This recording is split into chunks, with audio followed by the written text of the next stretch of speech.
Welcome to episode 48 of Leading People with me, Jerry Murray.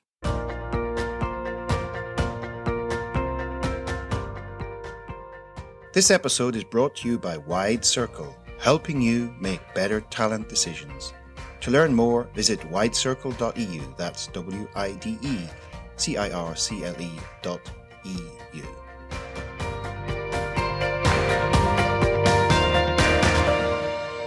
How would you like to be able to ethically change someone's mind about something?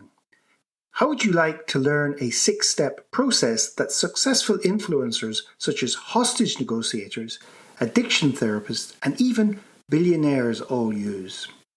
And how did one man trade a paperclip for a house? These are just some of the questions that I explore with this week's guest, award-winning author and negotiation master, Simon Horton. Simon's latest book is called Change Their Mind, 6 Steps to Persuade Anyone, Anytime. And it's packed full of easy-to-use tips, anecdotes, and step-by-step models such as 11 ways to deal with difficult behaviour. And, in case you're wondering, these 6 steps have very little to do with Cialdini's famous 6 principles of influence and persuasion. Curious? Let's hear what Simon has to say. Simon Horton, welcome back to Leading People. It's great to be back. Great to be back. So you were one of the first guests when I started the podcast a couple of years back, but nearly 2.5, 3 years ago now. I've missed you, Jerry. I've missed you. You're so sweet. You're so sweet. So you were one of the first guests, and then I invited you back because you published a new book, what was it, last year, I think, on a topic that I think is really highly relevant to managers and leaders, but even more relevant to just the ordinary person in the street. So it's really something that we can all learn to master. But I'll let you introduce the book for our listeners. What's it called? Okay, great. So it's called Change Their Mind, 6 Steps to Persuade Anyone, Anytime. And the key thing about it is that it's about ethical influencing. There's a lot of interest in the world of influencing these days. It's a very hot topic, but it seems to be that nearly all of the stuff out there is about mind hacks and basically manipulating people, tricking them into agreeing with you. And firstly, I don't think that that's right, that the world should be like that. And secondly, actually, it's not even as powerful as the more authentic approach. So I was trying to bring the ethics back into the world of influencing. Yeah, it doesn't really work that well. That's probably the bottom line. Well, what I find is that those tricks they work once and once only, and from then on, that person will never trust you. And you've lost that relationship.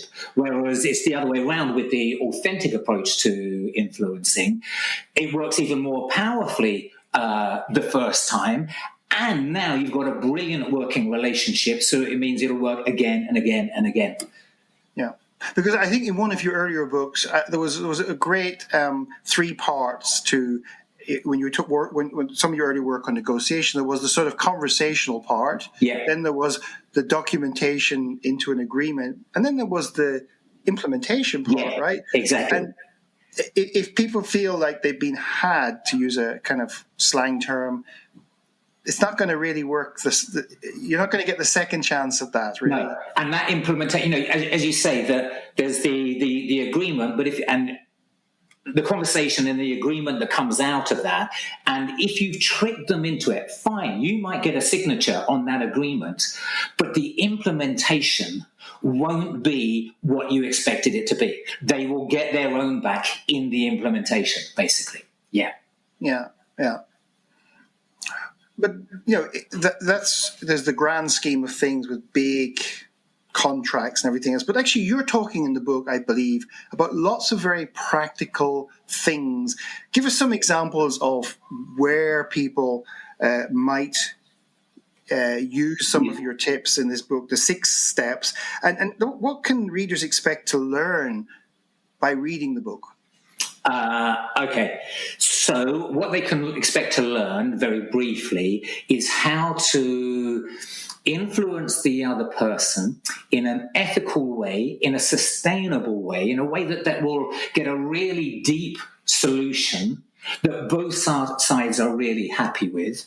And to do that, and to get ambitious outcomes as well, and I'm really encouraging people to be ambitious, and to get those outcomes, those ambitious outcomes, even in extreme circumstances. So often people come back to me and say, Simon, I tried everything, but nothing worked with that person. They're just impossible. And it's always the other person that's impossible, of course. It's not them. And so what I did for this book is I interviewed people who consistently, successfully persuade in extreme circumstances. So that is people like hostage negotiators, it's people like peace treaty negotiators, it's people who avoided war through their through their negotiation efforts, their influencing efforts. It's billionaires, it's people who can persuade across the political divide. It's therapists who work with extreme cases. So it really is getting the toughest of cases. And what was really interesting was that these people who were repeatedly successful in such tough circumstances actually ended up using the same method, independently developing the same method. And so that method is the core of the book. And so if you do find yourself in a hostage negotiation situation, you'll be fine, or a peace treaty situation, but much more day-to-day than that. It's at home. It's getting your husband or your wife to tidy the kitchen, or getting your kids to tidy their toys up, or getting that promotion that you deserve, or the pay rise you deserve, or other work things, or home and family things, basically. Okay. Yeah, one of my listeners is my wife to this program. She likes to listen to it on long journeys. I don't think I want her to listen to it now after. It's about win-win, Jerry. So it'll be great if she does listen to it. Yeah, I'm joking, darling. Yeah. But what you just mentioned, of course, sounds like what was a brilliant modeling exercise. Yeah. You really modeled excellence in this field. Yeah, and I absolutely love the process. I spoke to so many super inspiring people that who got great results even in such extreme circumstances through this very soft, kind approach. It's soft in the approach, but it's exceedingly robust on the outcome. So, hostage negotiators, for example, don't negotiate. It's a misnomer. They don't say, flight to Cuba and $1 million, how about $500,000 and a train ticket to Miami? They don't negotiate. They are exceedingly robust on their outcome, but they take a very soft, rapportful, empathetic approach to achieving that outcome. Okay. And I do believe, because one of the toughest change their mind situations that many people encounter is parenting. And I do believe you even, if I'm not mistaken, did you not speak to some people who are kind of advising or experts on the parenting field? Yeah, absolutely. I spoke to a couple of kind of parenting coaches or therapists or whatever, and asked them their opinion. And, again, quite independently, they developed pretty much the same method as the peace treaty negotiators, as the hostage negotiators, and so on. So it is really interesting. Okay, so we're going to get into we're going to have a little bit of a preview or an appetizer in a minute or so. But one of the things that stood out for me is you got some amazing praise for this book from some very prominent influencers. Even some of them have been on this show. Right. I was quite impressed, and I even noticed some others quoted in the book and that. So the other thing is the book is full of stories and case examples. So consistent with what you said, it's not Simon Horton coming up with some sort of great theory and plan. You've actually gone out and asked people. So you've got lots of stories, case examples, and humor. I know you are, and I know there's going to be plenty of that. But I also like to ask you about this childhood experience you mentioned briefly of the dinner table civil war. And and how it influenced you. And it's something that I, as an Irish person, and many of my Irish, probably even British listeners, could identify, those of whom are old enough. So maybe just, what was that? What was the nature of that, and how did that influence the way you started to look at the world after that? Yeah, sure. So I'm an Essex man, okay, born and bred in Essex, and my dad is or was an English Protestant, and my mum was Irish Catholic, and I was brought up in the 70s, and I remember, as a 10-year-old. Regularly, the 70s was the time of the Troubles, obviously, and regular incidents going off either in Northern Ireland or in the mainland over here and on the news, and it was regularly on the news. And every time a bomb did go off, the Civil War kicked off at our dining table, one blaming the other and so on. And I remember even as a 10-year-old thinking, hold on, we don't have to have this kind of conversation. We can talk about it in a different way, in a better way. And I really do think subconsciously that has channeled my career basically down this route of let's find better ways. Whether we're talking about across the dining table, let's find a better way to solve that problem, to have that conversation, or whether we're talking at a national level, at a Good Friday Agreement level, how can we have those kinds of conversations more successfully? Because ultimately it boils down to the same thing. Yeah. So that's probably a great segue then to the 6 steps, to give people a flavor of these 6 wonderful things. I mean, the great thing about 6 is it's easy enough to remember them all. Yeah. And they follow, from what I can see, they follow a kind of a logical flow. Yeah. So they make sense when you put them together. So let's dive in a little bit now to and explain to people what it is and why it is so important to helping you maybe convince other people or persuade people about other things. Yeah. Okay, cool. So 6 steps. First step is know what you want and aim high. I'm encouraging people to be ambitious. And chapter 1 is titled Aim High. Be ambitious. And I'm not a fan of compromise. I'm not saying, to get your outcome, you've got to give here and you've got to give up on that. I'm not saying that. I'm saying the opposite. Absolutely go for an ambitious goal. And one of the, you mentioned the people who I interviewed and some of their stories. One of the people I interviewed was a billionaire. And what was really impressive about this person was they were obviously super intelligent, as you might imagine, tremendously charismatic, as you might imagine, tremendously ambitious, as you might imagine. What was really interesting about them was how ambitious they were for the other person as well. They were really ambitious for the other person. And the other person would say, we want to get X from this deal. And this person, this billionaire would go, no, not X. We can get you much more than that. We can get you 5 times X. And then the other party would go, oh, this sounds interesting. Yeah, I'm in on this deal.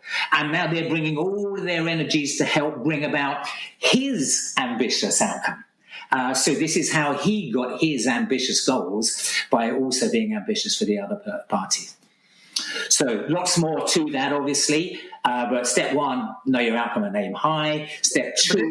Can I just interrupt? Yeah, isn't there a thing there about also clarity? Yes. You can only get to Rome if you know where Rome is. Yes, that's right. And where you are right now as well, kind of thing. Because, is it north or is it south? Depends on where you are right now. So exactly. Yeah. So that clarity, absolutely. So then step 2 is, we know what we want now, but let's not dive straight in to making our demands or whatever. Firstly, let's do our research. And chapter 2 is called Look for Clues. What do we know about that other person? What do we know about their world, about what's going on for them, their drivers, their values, all of this kind of stuff?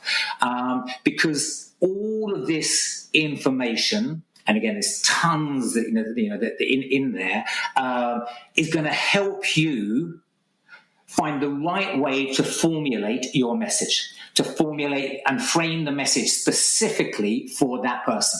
so that they are more likely to say yes. So if you know how they make their decisions, their mental processes, how they make their decisions, you can then frame your message in such a way that they are more likely to say yes, kind of thing. So that's step 2. Step 1, know your goal and aim high. Step 2, do your research, look for clues. Step 3, again, we're not diving in with our with our proposal, but we listen. The thing is, if you want them to listen to you, well, you've got to go first and listen to them first. That you cannot expect them to listen to you unless you go first and listen to them. And you've got to listen to them deeply. And it's not just listening per se, it's demonstrably listening. I think people have got this very deep need to feel listened to. And if you can address that and really satisfy that need, that's half of it. Because now, and only now, are they going to be willing to listen to you? So you've got to, and it is that idea of listen to understand and not refute.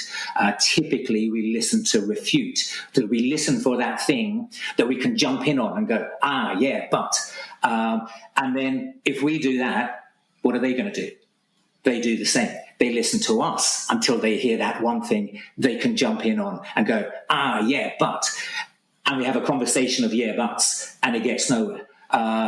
If we really listen to understand and then play it back to them, play back their message better than they could have put it themselves, then they're going to go, yeah, this person really has listened to me.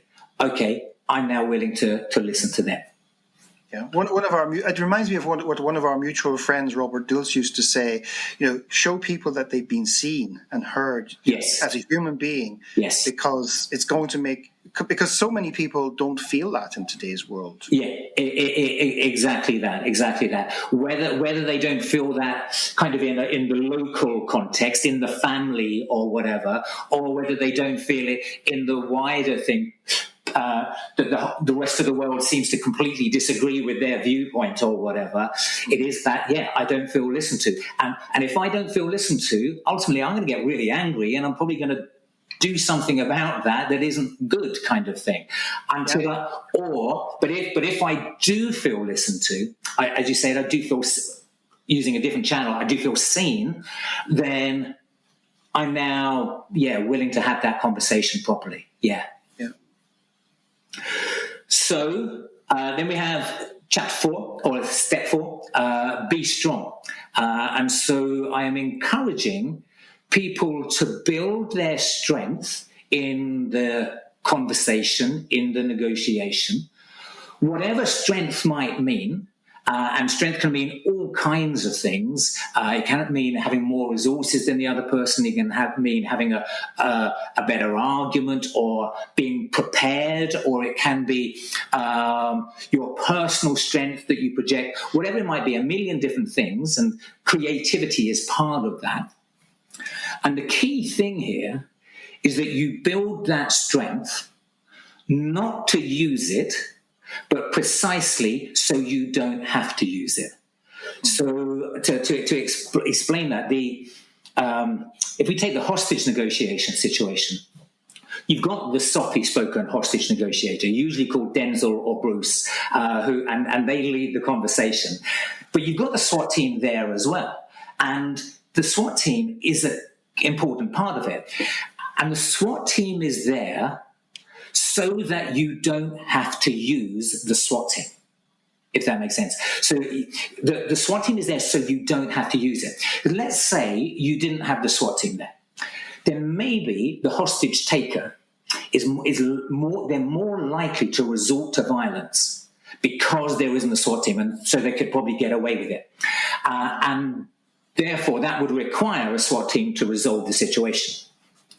But if the SWAT team is there and in place, and everything clicked, loaded, and kind of thing, then the hostage taker is much less likely to resort to violence because there's no point; they won't get away with it. Which means they're going to be more collaborative. So, and that means you don't need the SWAT team. So paradoxically, having the SWAT team in place means you are less likely to need a SWAT team. In other words, it just makes them more likely to be collaborative. So the other thing that pops into my mind when you talked about this is it's a little bit of that martial art thing in there that you know you have the strength if you needed it, but you actually don't proactively use it. Exactly. You just engage with what the other person brings to you, and you use that energy to play back. Would that also be very much like that. You know, there's the famous phrase, I think it was Theodore Roosevelt, talk softly and carry a big stick. And it's that same thing. You know, if you've got that big stick, that gives you the confidence to talk softly and be collaborative. Yeah, or I think Fisher and you used to say, be soft on the people and tough on the issues. Exactly. Yeah.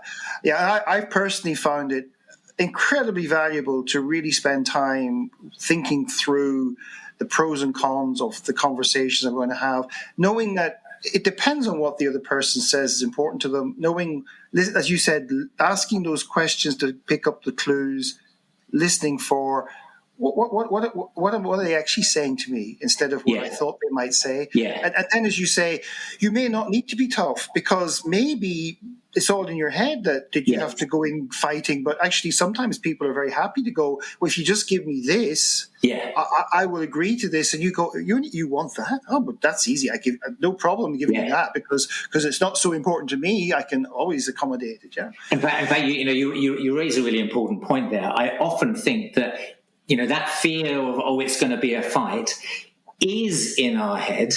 We're hallucinating that. And because we're hallucinating that, we go in looking for the fight and then, you know, ready for that fight. And they see us going in like this, so they respond in the same. And so it ends up at a fight. And we go, yeah, I was right. See, I knew they were like that. But it was partly as a function of our behavior because we were hallucinating it in the first place. So if we can change that, and if we can kind of drop our ego, drop the negative visualizations that we have, if you like, in our mind, and just go in neutral, then and that, you know, or even better, visualizing a positive outcome, then we're much more likely to get that. Yeah, I mean, a tough thing for most of us as human beings to do is when we get into a situation where there might be some pushback or whatever conflict is, to be able to ask yourself, how did I create or contribute to that? And not always say it's them. That's very tough. It's not easy to do it. It's easy to say it, but it's not easy to do it. And when you can do it, it's amazing how it helps you. Absolutely. I say with that, there's bad news and good news about that. The bad news means that if their behavior is a function of ours, well, the bad news means we can't blame them anymore. And that's a real shame because blaming is great, you know, it's really nice, fun kind of thing. But if we can't blame them anymore, we can't do that. But the good news is it does put us back in control. It does put us back in a position of power that we can now do something different within our capabilities to get a different outcome with them. Yeah. So that's 4. That's what 4. About 5 and 6? 5 and 6. 5 and 6.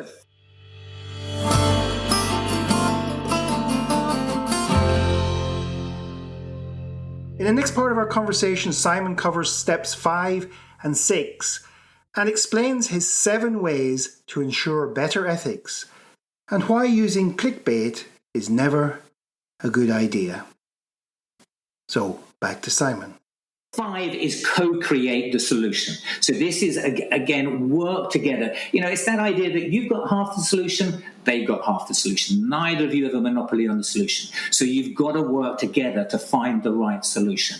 And this is part of the ethical aspect of it. You know, we were talking about deep listening, that the ethical bit of it is really the fact that it's based on deep listening to the other person and co-creating the solution so that both parties really do go away happy with that outcome. And I do believe that it's always possible to do that. And then if they go away happy with that outcome, well, now you know it's going to be sustainable. And the next time you meet them or have a conversation or there's a negotiation or whatever, you know that's going to go well because that they trust you and they know that that you're not tricking them or anything like that.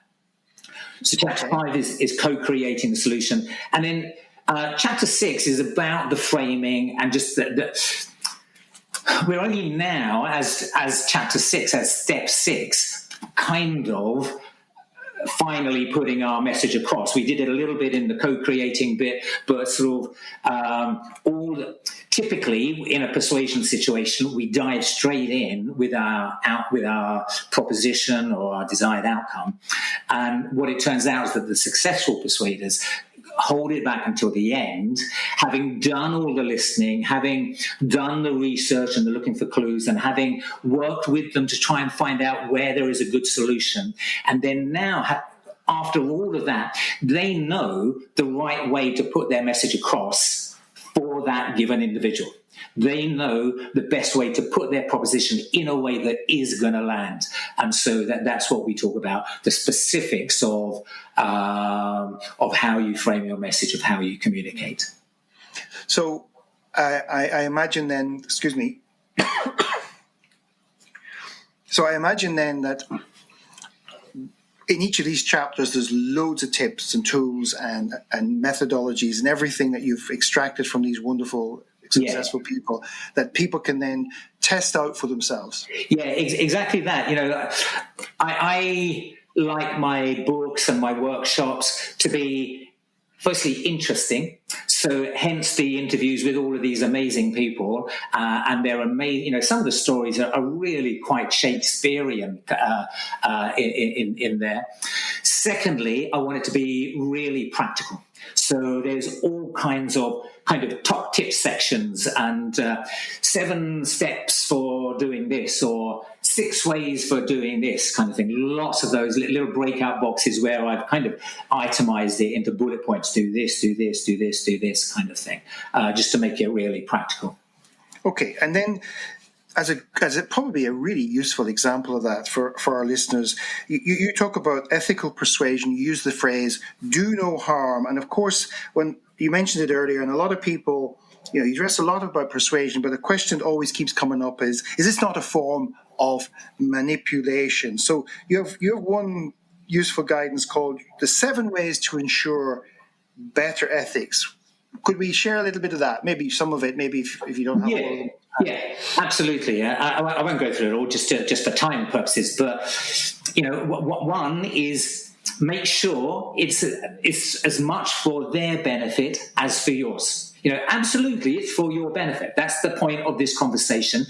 But if they think it's all about your benefit, they're not gonna come along for the ride. But if they know that you're trying to help them achieve their benefit, then they will, and that's ethical. Secondly, be open about your intentions and give them the opportunity to say no. Paradoxically, they are more likely to say yes if you make it quite clear that it's okay if they say no. And then they're more likely to say yes. And the other test that I always have is, would you mind them doing it to you? Or would you mind them doing it to your mum? Or something, and if it passes that test, then it's probably ethical. Yeah, it's that old thing about when you're about to do something, trying to imagine what it would be like if you were the other. Even when something comes up and somebody comes and says, you can't believe what that person is just going to do, and then one of my first reactions is, try and jump into their shoes. What could it be that would have them behave in that way? There must be something important that's driving that reaction. It may not be something that's appropriate or that I agree with. At the same time, it's like, if I was in that person's shoes, maybe I would feel the same. Or if I was in that person's shoes, I might be inclined to do the same, etc. So there's a whole bunch of stuff. Sorry, yeah, absolutely. And indeed, perhaps, have I actually done that myself in the past, in a similar but different context or something? And, the answer is nearly always yes. It's very easy. It's fundamental, what's it called? Fundamental attribution error, that when they do that, when I make the mistake, well, of course, anybody would have made that mistake in that situation, given the circumstances, of course, it was a natural conclusion to come to. If somebody else makes the mistake, oh, they're a fool, they're an idiot, and they deserve everything they get.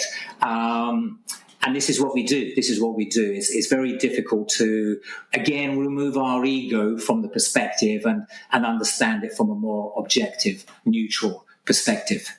I'm actually reading some work. So it's very old work, actually, from a professor called Robert Quinn, and he's talking about master management, master leaders, and that. And he was saying that in all the studies he had done and others had done, one great characteristic that he found in people who were really effective as leaders or managers was the ability to not see failure as failure, but to see it as a hiccup or see something that didn't work. Therefore, there must be. And he's talking about the ability to hold this paradoxical world, the apparently contradictory. And the one thing he's trying to explain is that it's about this ability to see what's going on and sense it, and then adapt. Get rid of Maslow's hammer and adapt and say, actually, this approach isn't quite working here. Maybe I need something else that's in my toolbox, which comes back to make sure you prepare, etc. Yes. To know that there's versatility there that you can draw on if you need it, right? And knowing that it's not a one-shot situation and that you've got the versatility and the other tools available to you, it's that enables you to be ambitious. Because if you just thought, oh, I've got to get it right and I've only got this one shot at going, well, you're probably going to set quite a limited goal. But if you know that, no, this first go might well be just that, the first go, and then you'll learn from that and you'll use a different approach or whatever, and then you might get it on the second go, or you might get it on the third go or the fourth go or whatever, and that enables you to be more ambitious with your outcomes. Yeah. And there's just one other little key thing I think probably listeners will find interesting is, I mean, you talk about intentionality in this thing about ethics and that. And this really is so fundamental to things not being manipulative.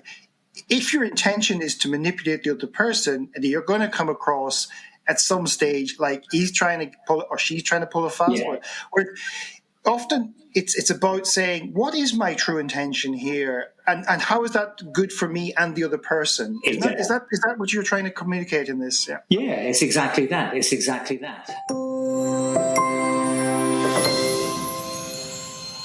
Now, a word from one of our sponsors.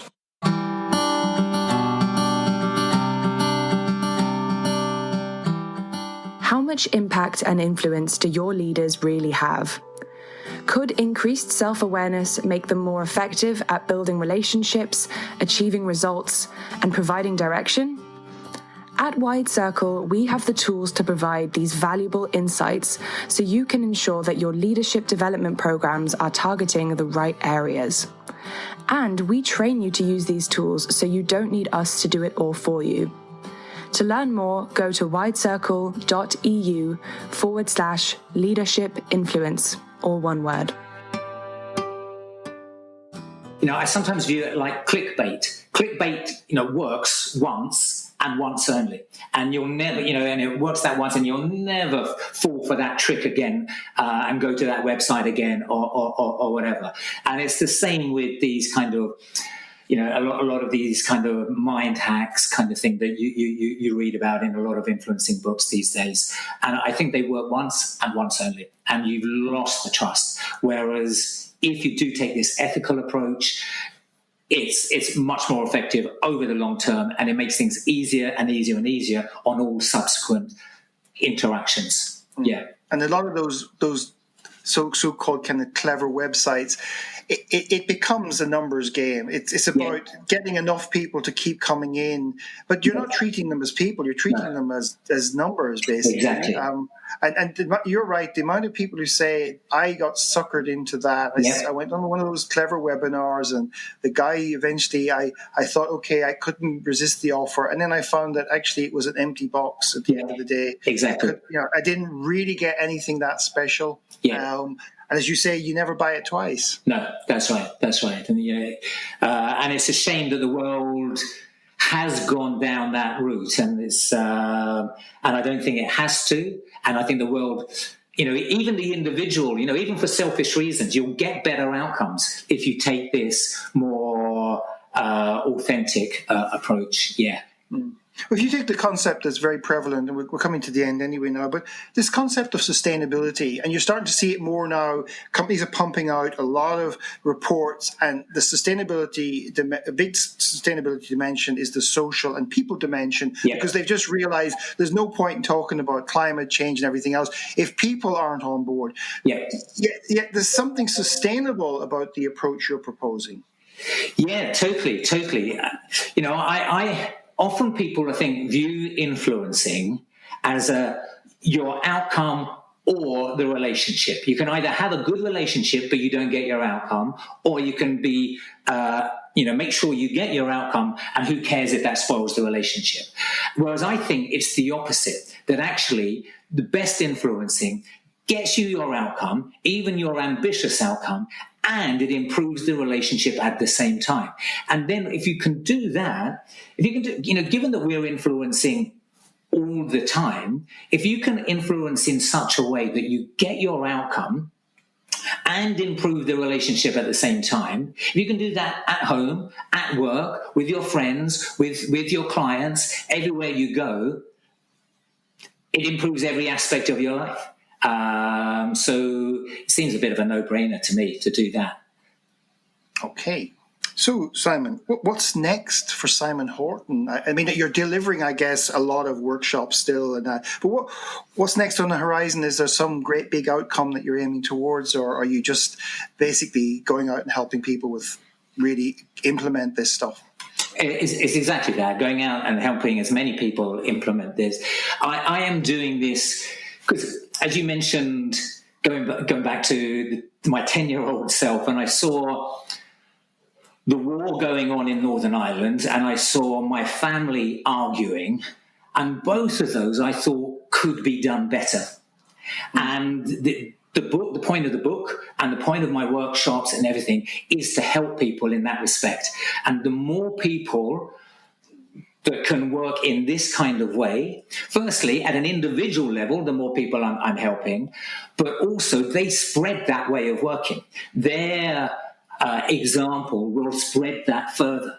And so the less wars we're going to get, the less, I believe the less wars we're going to get, the less failed projects, the less bankrupt businesses, and the less divorces, and the less childhood traumas and such like we will get, basically. So that's what it's all about.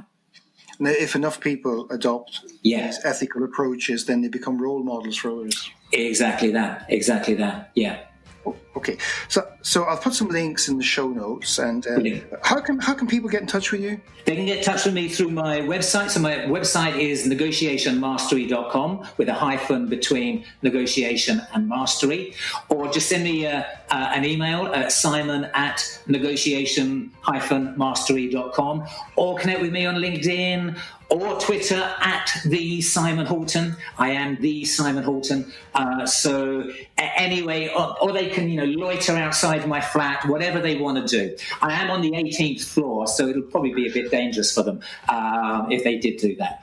But unless they're Batman or something and they can climb up the walls. If he wants to do that, that's fine. Yeah. Okay, well, Simon, as always, it's been a true pleasure. And on behalf of my listeners, I'd really like to thank you for sharing your insights, tips and wisdom with us all today. My pleasure, Jerry. Thanks very much for having me here. And if it helps anybody, that's what it's all about. Cheers. Thank you for tuning in to this week's episode. You will find details of what we covered in the show with links, etc. in the show notes. Please share your key takeaways from today's guest and let your friends and colleagues know about the podcast. Oh, and if there's a particular author or leading thinker you'd like me to interview, just get in touch and I'll do my best to get them on the show. This episode was brought to you by Wide Circle, helping you make better talent decisions. To learn more, visit widecircle.eu. That's WIDECIRCLE.eu. Until next time.